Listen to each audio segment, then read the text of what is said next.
안녕하세요. 오늘은 비유와 상징에 대해서 공부해 보도록 하겠습니다. 자, 여러분 지난 시간에 시의 특징에 대해서 배웠죠? 자, 시의 특징 중에 비유와 상징은 그런 시의 함축적인 의미를 갖도록 해주는 큰 역할을 하는 것이 바로 비유와 상징입니다. 자, 이번 시간에 비유의 종류와 방법, 그리고 상징의 개념과 표현 효과에 대해서 공부해 보도록 하겠습니다. 자, 우선 비유란 무엇일까요? 비유란 표현하려고 하는 대상을 그와 비슷한 다른 대상에 빗대어 표현하는 방법을 비유라고 합니다. 자, 표현하려고 하는 대상, 내가 뭘 표현하려고 하면 그것과 비슷한 다른 대상에 빗대는 건데요. 예를 들면 보름달이라는 게 있습니다.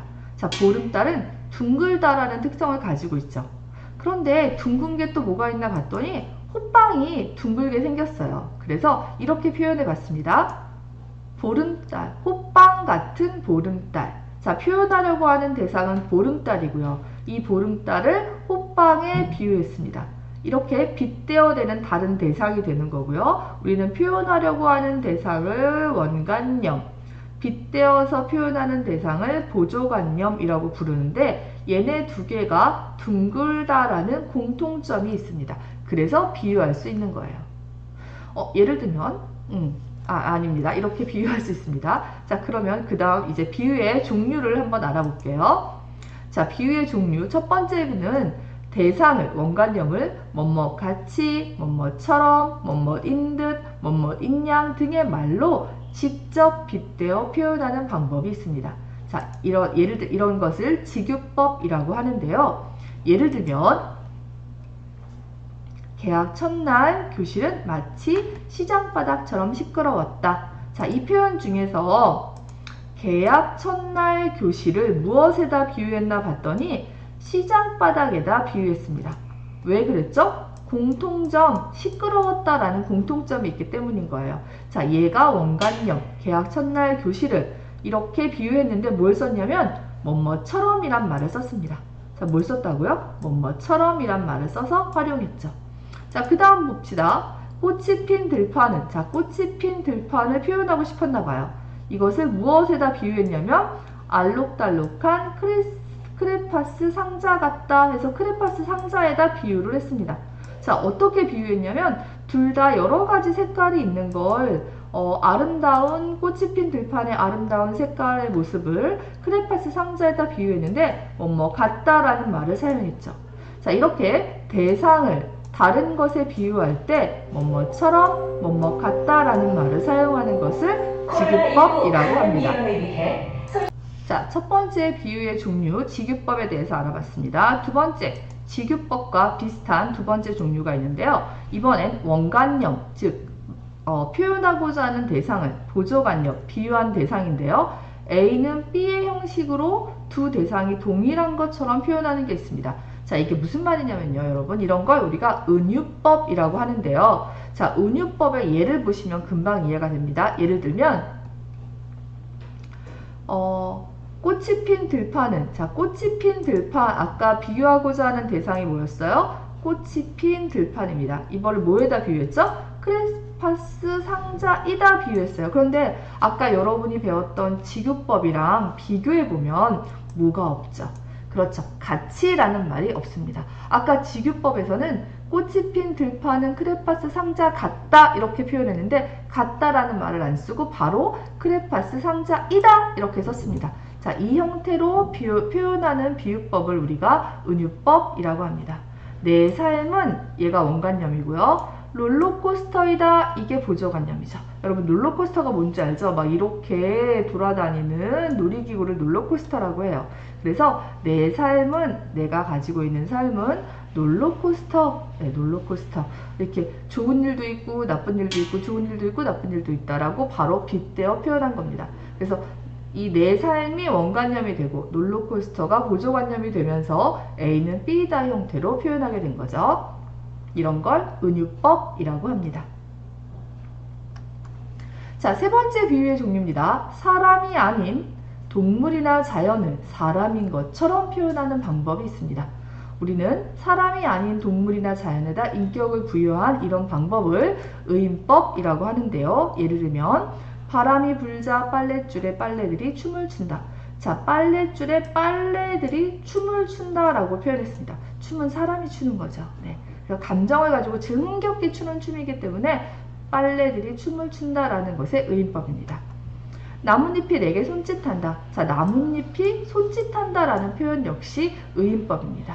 그래서 사람이 아닌 것을 사람처럼 표현하는 표현법, 우리는 이런 것을 의인법이라고 하죠. 그 다음 네 번째 표현법은 의인법과 조금 비슷한데요. 사물을 생명이 있는 것처럼 표현하는 것. 아까는 의인법은 감정에 집중했다면 화류법은 움직임에 집중하거나 생명이 있는 것처럼에 집중하시면 됩니다. 자, 이것을 우리는 화류법이라고 하는데요. 예를 들면 으르렁거리는 파도, 이런 말들. 자, 파도는 사물이에요. 으르렁거릴 수가 없어요. 소리칠 수 없죠. 그런데 동물처럼 으르렁거린다라는 말을 써서 파도가 얼마나 거세게 오는지를 표현한 거예요. 이런 것을 화류법이라고 합니다. 다음, 자, 대상의 부분이나 특성으로 대상 전체를 표현하는 비유법이 있어요. 우린 이것을 대유법이라고 하는데요. 예를 들면 사람은 빵만으로는 살 수 없다라는 표현이 있습니다.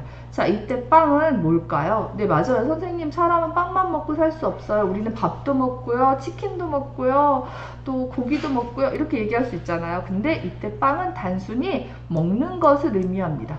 자, 먹는 것, 식의 식주 중에 먹을 식자를 대표합니다. 사람은 먹는 것만 갖고 사는 게 아니라 문화생활도 즐기고요, 따뜻한 집도 있어야 되고요, 옷도 있어야지 살 수 있어요.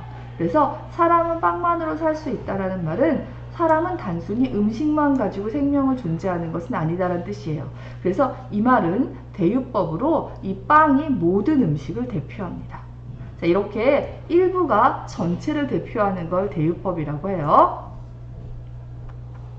자, 이런 비유를 왜 사용할까요? 자, 비유를 사용하면요, 장면이나 대상을 생생하게 표현할 수 있습니다. 그리고 재미있고 참신하게 표현할 수 있죠. 독자의 상상력을 자극해서 흥미를 높여주고요, 주제를 효과적으로 전달할 수 있습니다. 자, 또한 전달하고자 하는 바를 인상 깊게 표현할 수 있습니다. 그래서 이거는 비유의 효과예요. 생생하게 표현한다, 상상력을 자극한다, 주제를 효과적으로 전달한다. 자, 여기까지 우리가 비유에 대해서 공부해 봤습니다. 자, 상징을 설명하기 위해서 보여줬습니다. 자, 상징이란 무엇인가 한번 볼게요. 여러분, 이렇게 생긴 비둘기를 보면, 자, 상징이란 무엇인가 한번 볼게요. 여러분, 이렇게 생긴 비둘기를 보면 평화라는 상징이 떠오릅니다. 강물이 쭉 흐르고 있다라는 말은 역사를 상징하기도 합니다. 무슨 말이냐면 추상적인 관념을 구체적 사물로 나타내는 방법을 상징이라고 합니다. 자, 다시 선생님이 앞으로 좀 돌아가서 이야기를 해볼게요. 자, 우리는 이렇게 저울을 보면 공정함을 떠오릅니다. 공정하게 재판을 하는 거야, 이런 걸 떠오르죠. 그 다음에 이건 오륜기인데 이 오륜기를 보면 올림픽을 떠올리죠. 또 볼까요? 자, 눈물은 슬픔을 떠올리게 하고요. 하트는 사랑을 표현하기도 합니다.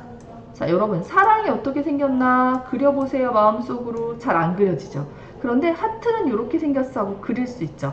자, 추상적인 관념이라는 게 이런 거예요. 사랑, 슬픔, 이런 것은 되게 추상적인 관념이에요. 그림으로 그릴 수 없어요. 이미지화 할 수 없어요. 그런데 이것을 하트, 눈물, 이렇게 구체적인 사물로 표현하는 것, 우리는 그런 것을 뭐라고 말한다? 바로 상징이라고 이야기하는 겁니다. 평화라는 추상적인 관념을 비둘기라는 구체적인 사물로 나타내는 방법, 이게 바로 상징이 되는 거죠.